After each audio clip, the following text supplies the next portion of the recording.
Broker Bulletin acknowledges the traditional custodians of all the lands across the country on which we record our podcast and pays its respect to all Aboriginal and Torres Strait Islander people. Welcome to the Broker Bulletin podcast, where better begins. Join us as we chat with brokers about what's working for them, what drives them, and the real challenges and wins that matter most right now. Hello everyone, welcome to another episode of the Broker Bulletin. My name's Tracey, I'm the Chief Marketing Officer of Loan Market, and today I'm with Rob Simpson, who started and is growing rapidly a business called Loan Market Access. He has grand plans and ambitions to really own a patch in regional New South Wales, already with 3 offices and plans for more down the track. So welcome, Rob. G'day, Ange. Good to have you. Thank you for having me. So today I'd like to talk to you, how are you going to become the most known, liked and trusted broker business in regional New South Wales?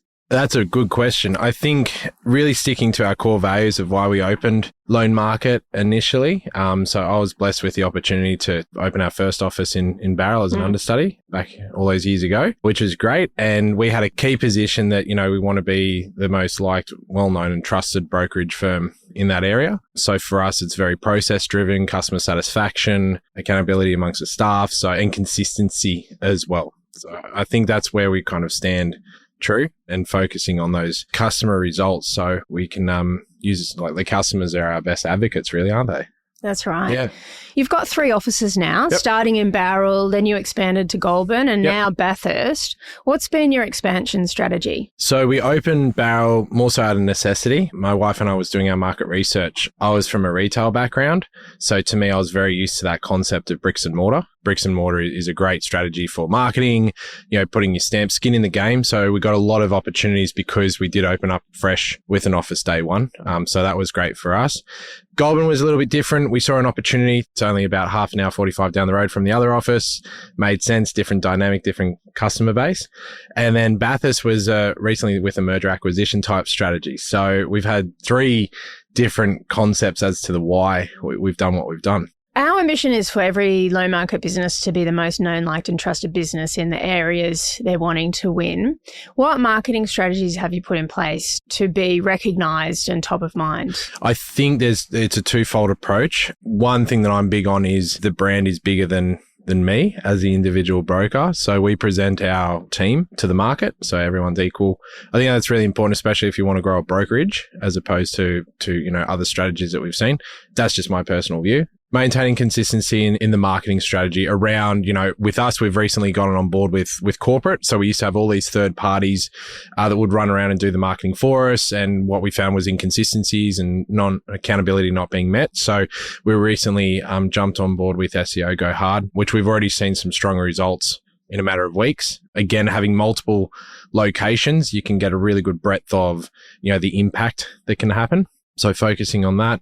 Keeping the consistency on what our vision is for the business as well. So for us, it's very much brand driven through Loan Market and just local customer engagement as well. You know, being proud to walk around with the blue square. Yeah. Yeah. I know you're very proud of yours. Do you call it the Dadmobile? Oh, the dad wagon. Yeah. Dad wagon. Yeah, she's off the road at the moment, unfortunately. So a couple of kangaroos fell in front of it when I was on the way home. So, but that's all right. It gives us the opportunity to reskin it. So being around in the market. So, you know, cruising down on a Saturday to watch the kids play hockey, jumping out with the hoodie on, being presented in those environments where we are a true family business in a sense. Could we do better? Of course we could. You know, I think that's where in marketing, you've always got to question your strategy and ask yourself, what could we be doing more? Because some things work for some areas and some things work in others. So you've got to be aware of your local area as well. I think that's important, the authenticity and turning up in the community with AI coming down the pipe pretty quickly and rapidly, which erodes trust. The connection with community and the brand behind you is really what's going to build trust with your clients. So and I think as well, you know, what we're seeing in the market is there is a lot of tools that we can use to speed it up, which is great. But again, that then can create some complacency, which erodes trust as well. So I think having that fine line of, you know, still being approachable and representing the brand on its true values of what you're trying for it to be as well. And when we're talking AI, I think one of your focuses with leveraging AI is all about efficiencies.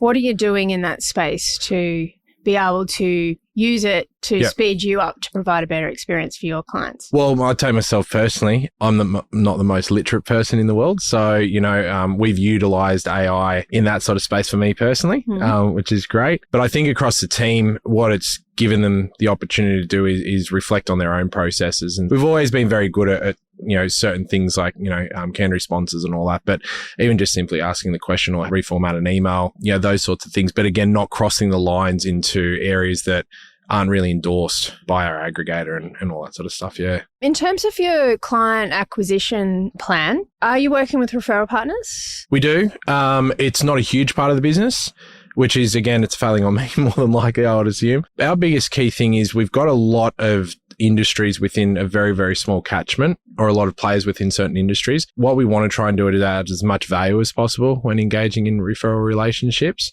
I think the biggest key thing is if people are looking at getting involved with referral partners and making a strong impact, getting the runs on the board as well. So in my mind, I do treat our clients as our biggest advocates that in turn, they go back to potential referral partners and then we create a conversation out of that. The referral partners that we do have, though, are very important to the business. We've got very deep relationships with them and we really like where they're at and their core values as well.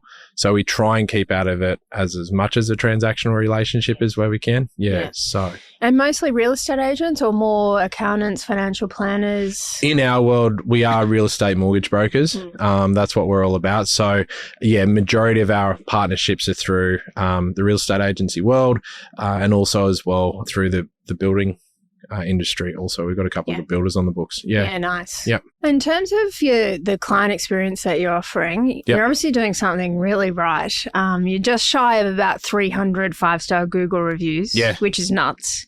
I think the average in mortgage broking is more like 40.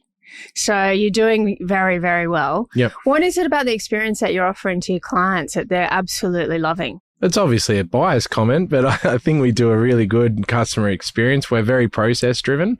I'm huge on accountability within the staff as well. If we're working towards a certain deadline for a consumer and we commit to the deadline, we get to the deadline. But we are a very process driven firm. So our speed to market, but in turn without sacrificing quality is quite renowned. Never saying no to anyone, in the sense of at least giving everyone the respect to sit down and have a chat. There's some key milestones that the customer needs to meet before we can have said chat. But when we're always doing our market research around our competitors, which aren't the banks, there are the brokerage firms now. For us, we just see consistent trends that we feel that we can improve on and self-reflection. So we're always talking with the crew, or like my staff, about, okay, well, if we could improve a couple of things, what would it look like? Then I'll consider it, implement it, and off we go. So and also being very comfortable in celebrating the wins with the consumer and trying to add value in other areas. So, for instance, in my mind, most people can write a mortgage, but can you write a good mortgage, a quality mortgage? And can you add value to the consumer in other elements on, without providing, official advice? But these are the sorts of things that you could consider when making an offer on a property. These are the sorts of people that you need to be talking to when you're about to make an offer. Being comfortable with providing, some names and numbers of conveyancers, if they haven't got one yet. We leverage quite heavily on the property finder through my CRM. So we add value there as well. So we have a full process around that. And when we're looking for Google reviews, we just simply ask. It's not a hard question, really. Have we done a good job? Is there anything that we could do more? And by the way, look, could we send you a Google review link and would you be kind enough to leave a review? They're only going to leave it though if they did genuinely love the service that you delivered. 100%. Yeah. And some people as well, like they just don't feel comfortable leaving reviews. And some of our biggest customer advocates have been someone that hasn't left a review. But I think as well as business owners, we need to then look at, well, where is the traffic coming from? Is it our customer database? Is it Google?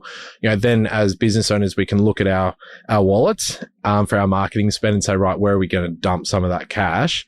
And it's generally speaking where you're not getting the action. So for us, we really want to put a big stamp of approval on our SEO. So that's why we've gone into SEO going on. Yeah.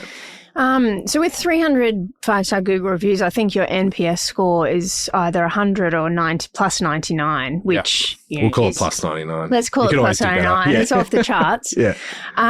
Is your biggest source of referral from your existing client database then? I would say yes. Yes, and also with the confirmation through other channels. So we're on a few local pages.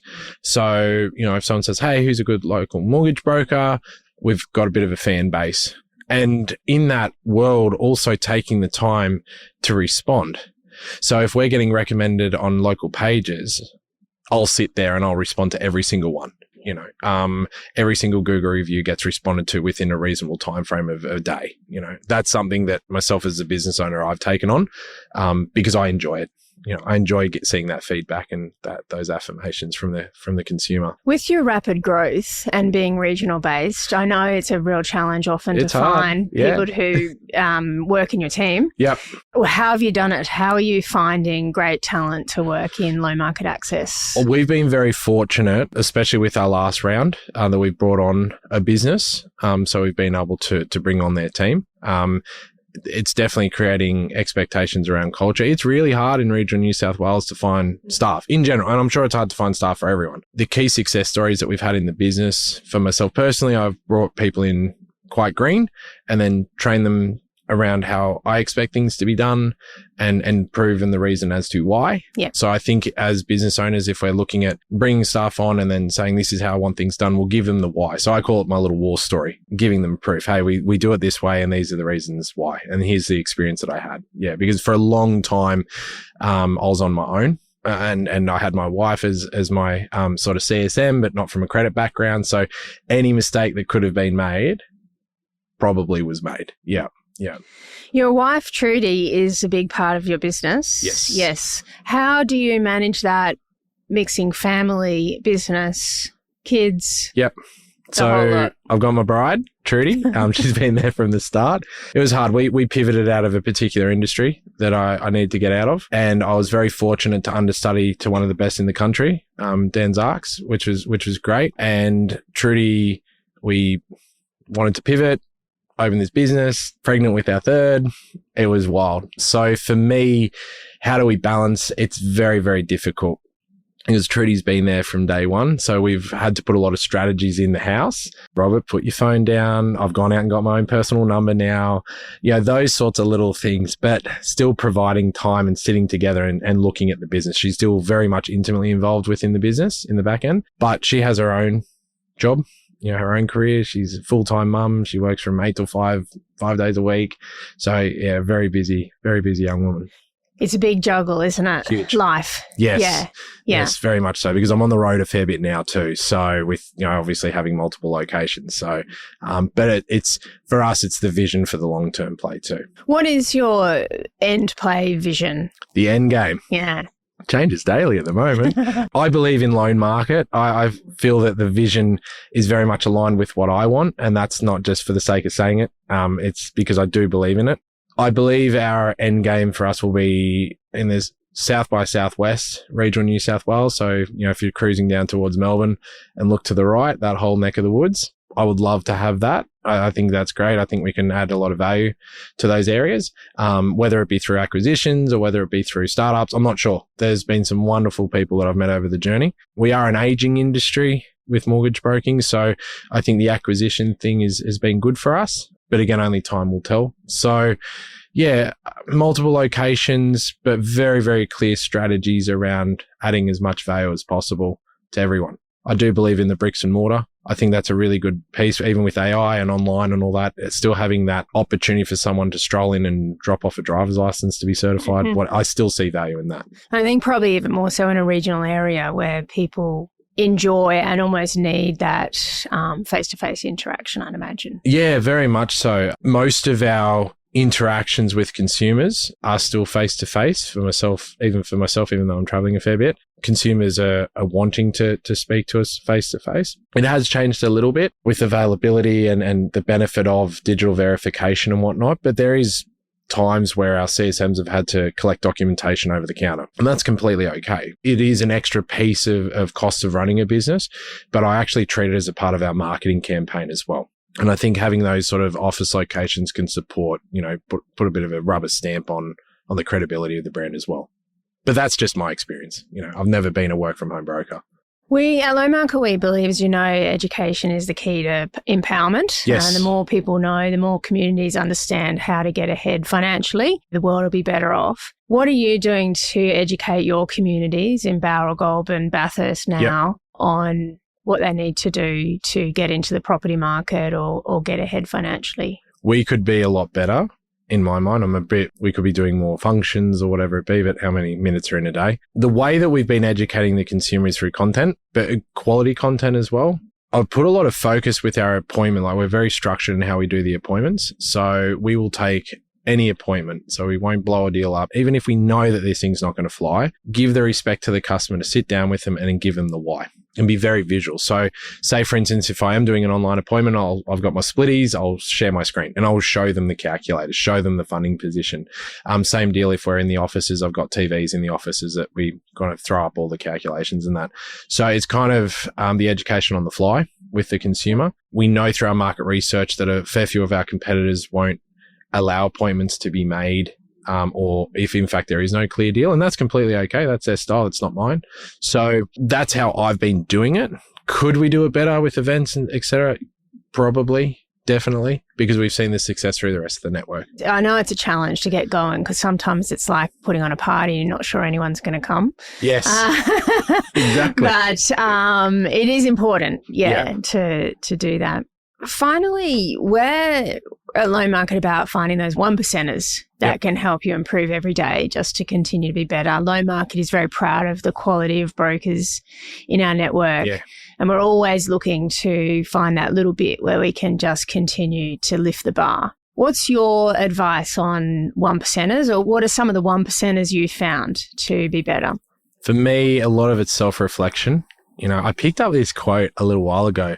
If better is possible, then good is not enough. And that really rocked me. I'm like, you know what? We can always be better in any facet of our life. The minute that we sit there and go, yeah, we've done it, is the minute that we're going to fall behind. What I do personally is, I'm an early riser, so I'll jump up, do the emails, have a bit of a look, ask a lot of questions to the staff, and then sort of take it away, reflect, and then implement. So that's, I do it. I don't have like a regime where I get up, put my socks on, do a 10K jog, come back, have a cold bath. That's just not my style, obviously with the physique. So for me, it's more of a case of always reflecting, what could have we done better yesterday? When I was previously in a sales environment, and there was one of my old franchisees from one of the largest retailers in the country said, every time someone walks out the door, and if you haven't closed them, you need to ask the question, what could have you done a little bit better that might have got them over the line? And I find that quite powerful. You can get caught up in the muck of it all. Sometimes it is what it is, but yeah, definitely always doing a quick check. Yeah.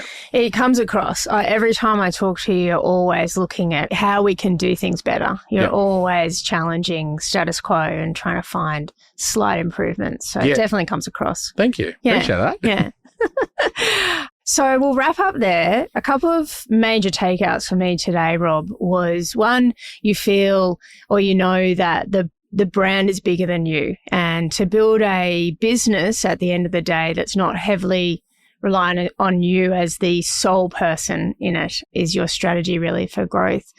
But I also really loved your piece around if you can do better. I think this is what you said. If you can do better, then good isn't good enough. The value of that can't be underestimated. So at Loan Market, as I said, we really put a strong emphasis on quality of our network. It's really what we hang our hat on. We have more Google reviews than any other large player in the mortgage broking industry, NPS of plus 99, which is off the charts. And we do win more awards than any other national aggregator. So we're very proud of our quality. And I love that saying. I think I'll adopt it. If you can do better, then good isn't good enough. I love that. Yep. So that's it for us today. If you do want to learn more, please get in touch with us at loanmarket.com.au. And until the next episode, enjoy. Thanks, Ange. Thanks for tuning in to Broker Bulletin. We would hate for you to miss an episode. Subscribe to Broker Bulletin in your favourite podcast app. Has this episode been helpful? We'd love you to rate and review us. It'll help us deliver content that's useful to you and help others discover us. If you have great ideas for topics worth tackling or have burning questions you'd like addressed on an upcoming episode, reach out. Links in the show notes. See you next time.